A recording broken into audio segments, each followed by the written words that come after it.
talk shows, que são aqueles programas de entrevista que você tem na televisão, geralmente à noite. O Jô Soares aqui no Brasil, durante muito tempo, teve um programa desse. Danilo Gentili tem outro conhecido aqui no Brasil também.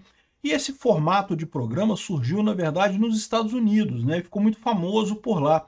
E agora parece que está morrendo, porque tem a competição dos podcasts. É basicamente a mesma coisa. Se você parar para pensar, um podcast é basicamente um talk show, né? Você tem um apresentador que entrevista pessoas e coisa e tal. E qual que é a vantagem do podcast sobre os talk shows da televisão? É que os podcasts, meu amigo, você tem uma infinidade de temas, de assuntos, de pessoas falando, pessoas interessantes, outras não tão interessantes assim, mas tem um monte de gente falando nesses podcasts, né?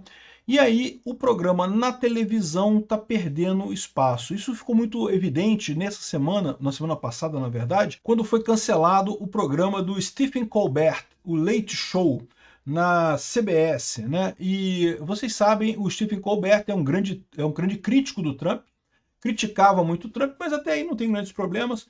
De qualquer forma, a CBS parece que preferiu cancelar o show dele. Vamos entender esse caso aqui, porque tem duas correntes do pessoal falando isso. Uma corrente é, ah não, é porque o formato tá velho mesmo, com a competição com os podcasts meio que ficou sem sentido, ninguém mais assiste talk shows na televisão e coisa e tal. Outra argumentação nessa história é, ah não, mas o Trump pressionou a CBS cedeu ao Trump e cancelou o programa do Colbert. Eu não sei qual das duas é verdadeira, mas eu suspeito que seja a primeira. Essa notícia foi sugerida por Tami Acordou Sem Saco, Não Tenho Ciúme de ex porque me casei com a Anne e várias outras pessoas. Obrigado aí ao pessoal que sugeriu notícias lá no nosso site, no visãolibertaria.com. E obrigado a você que está assistindo o nosso vídeo. Se você gosta do nosso conteúdo, por favor, deixe o seu like e se inscreva aqui no canal, né? Pois bem, olha só, o que aconteceu essa semana passada foi o cancelamento do Stephen Colbert, do Late Show, um show muito famoso nos Estados Unidos. Aqui no Brasil o pessoal não assiste muito, mas lá nos Estados Unidos é muito famoso. É tipo um cancelamento do Danilo Gentili, ou cancelamento do Jô Soares, né? Programas que têm muita audiência, que muita gente vai lá e coisa e tal, e foi cancelado. E aí que está a grande questão aqui, ó.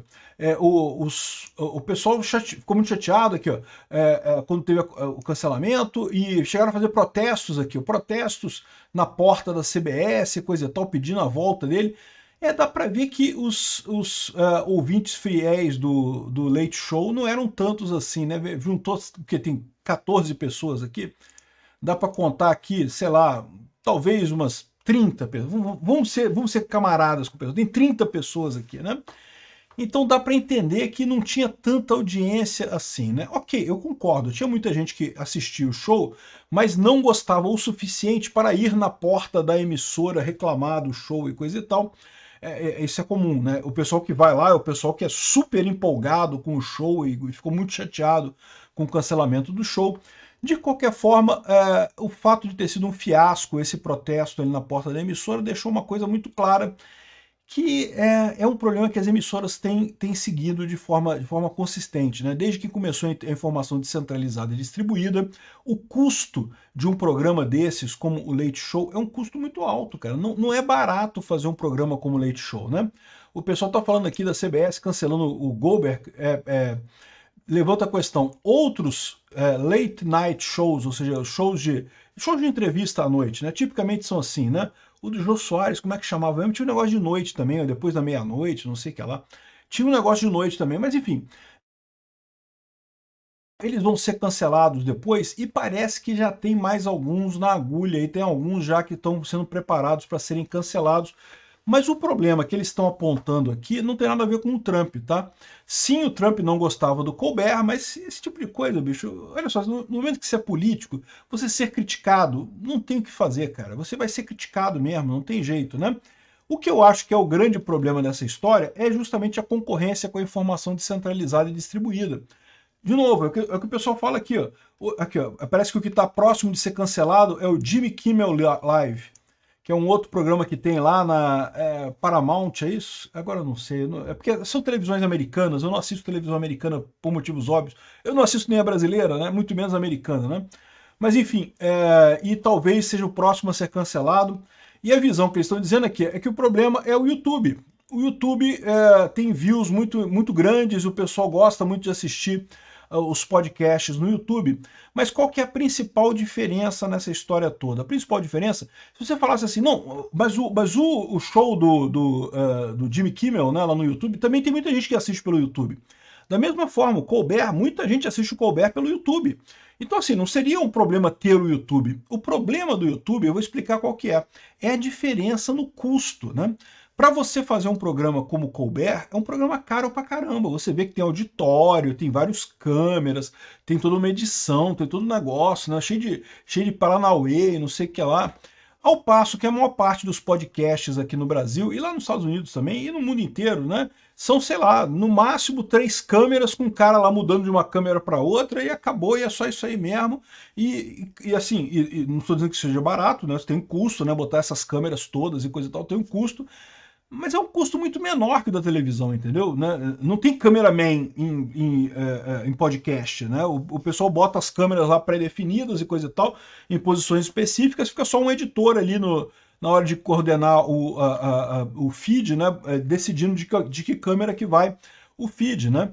Então, assim, é um problema realmente esse tipo de coisa para a televisão. O problema não é que o programa da TV aberta seja ruim. Não é, ele é bom.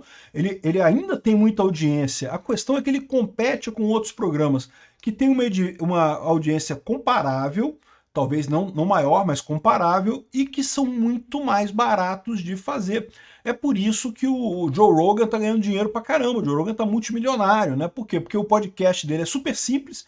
E olha só, não estou dizendo que é extremamente barato, que qualquer um faz um podcast do Joe Rogan. Não, ele tem um cenário bacana, ele tem umas câmeras bacanas ali, ele investiu alguma coisa no podcast dele ali, tem um pessoal que faz, que ajuda ele ali.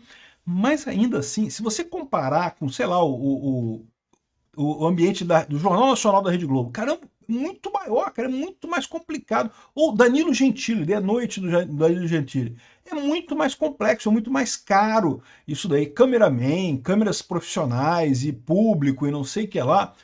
E a verdade é aquilo que eu falo para vocês, é o problema que eu vejo também no meu canal aqui, porque as pessoas têm essa fixação muito em qualidade. Eu acho legal ver vídeos de boa qualidade, mas a verdade é que para mim, quando eu vejo o vídeo, me importa muito mais o argumento que a pessoa está falando do que a qualidade do ambiente, coisa e tal, né? E a impressão que eu tenho é que para a maior parte das pessoas é a mesma coisa.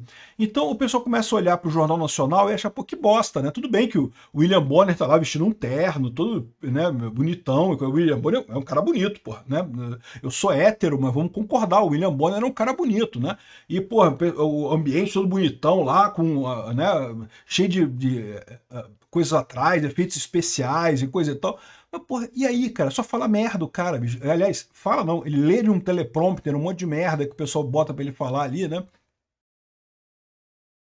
Acaba que perde essa questão, né? Acaba perdendo essa importância da coisa, né? E isso é o que está acontecendo com o Colbert. Não é que o show dele seja ruim, não é. O show dele é um show bacana, é um show legal, as pessoas gostam de ver. A questão é que tem tantas opções hoje em dia para você ver que acaba que pouca gente acaba vendo o show dele, né? E dá para ver que o número de pessoas que foi protestar ali foi bem decepcionante mesmo, no final das contas, então meio que passou a época, passou a época. É muito comum isso. Olha só, eu não tenho dúvida nenhuma, tá? Aqui esse formato no YouTube também vai durar um tempo. Daqui a pouco surge outra coisa.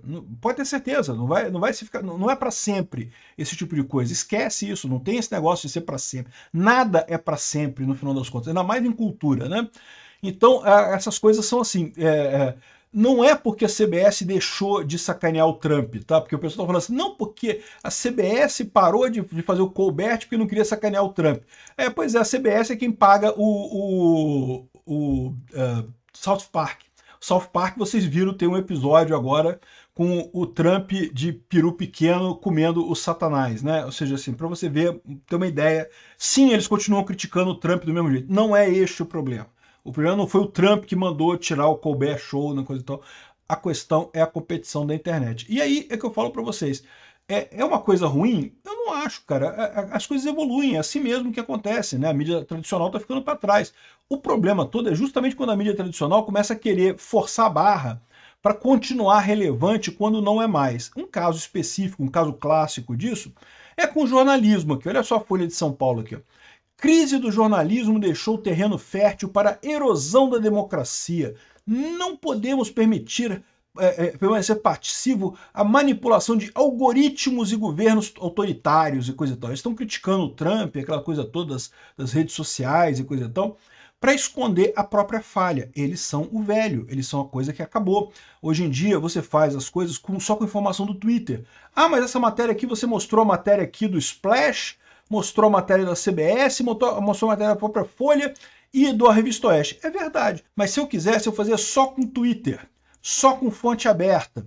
Eu faço isso todos os dias. Na guerra da Ucrânia eu faço um vídeo lá no Mundo em Revolução em que eu falo a situação na guerra da Ucrânia só com fontes abertas lá do Twitter, de outras fontes abertas também. O Live Web Maps, o Understanding War, só com fontes abertas, sem jornalismo tradicional socialista. E funciona muito bem, a verdade é essa, né? Então, ou seja, o que está acontecendo, que a Folha está reclamando aqui de erosão da democracia, é uma falácia. O que está acontecendo é um modelo de negócio da mídia tradicional que está morrendo, e está morrendo mesmo. E eles têm que se adaptar, e tem empresas que estão se adaptando bem. A Revista Oeste é uma que está se adaptando bem, Gazeta do Povo é outra que está se adaptando bem. A Folha de São Paulo não está se adaptando bem. O Globo não está se adaptando bem. Ao contrário, tenta se segurar pedindo ajuda do governo, pedindo censura, querendo calar os outros, né? A própria Revista Oeste tem uma reportagem interessante do IBESP aqui, ó. Isso já passou alguns dias aqui, 22 de julho de 2025. Fake news na grande mídia impacta 3 vezes mais do que nas redes sociais. E esse é o grande ponto, né? Assim, a grande mídia, tem fake news? É lógico que tem. A internet tem fake news? A internet tem fake news, certamente tem fake news na internet. E é um problema? É um problema, eu sempre falo isso. Fake news é um problema na internet, é chato pra caramba isso. Só que, o que acontece? Tem fake news em qualquer lugar, inclusive na mídia tradicional. E aí qual que é o grande problema? Que a mídia tradicional, justamente por se colocar numa posição de suprassumo, isento e não sei o que lá, quando tem fake news na mídia tradicional, é muito mais impactante do que as fake news em rede social. Quando você tem a rede social, aqui no YouTube, por exemplo, você vai ver o meu vídeo aqui, você pode não concordar com o que eu estou falando. Vai ter gente aqui nos comentários criticando o que eu estou falando. Sempre tem alguém criticando o que eu estou falando. E é normal isso. Essa é a beleza da internet, né? Você vai ver outros canais falando de outras formas sobre esse assunto. Você vai ter pontos de vista diferentes. Quando você tem a mídia tradicional, não. A Folha, se você reparar, a matéria da Folha é a mesma do Globo, é a mesma do Estadão, é tudo uma grande massa que fala a mesma coisa e que se dizem isentos, dizem que são jornalistas, não porque é igual, porque a gente relata a mesma coisa e coisa e tal, mas quando você pega ali e dá uma olhada no padrão do que eles publicam, caramba, é esquerdismo do início ao fim, cara. É impressionante, bicho. É muito esquerdismo desse pessoal. Então o que está acontecendo é isso. Eu acho que é uma coisa positiva. É por isso que a esquerda está morrendo. Não é que a direita tenha crescido e virado um juggernaut, né? uma super força para destruir a esquerda. Não, é que a esquerda está morrendo, porque perdeu a coisa que dava garantia a ela, que era a imprensa esquerdista. A imprensa esquerdista está perdendo força, inclusive na televisão. E daí a direita está crescendo. Obrigado por assistir o vídeo até o final. Além de curtir, compartilhar e se inscrever no canal, considere se tornar patrocinador com valores a partir de R$ 1,99. Clique no botão Seja Membro abaixo para saber as condições e vantagens de patrocinar o canal. Mais informações sobre o nosso projeto, visite nossos sites indicados na tela.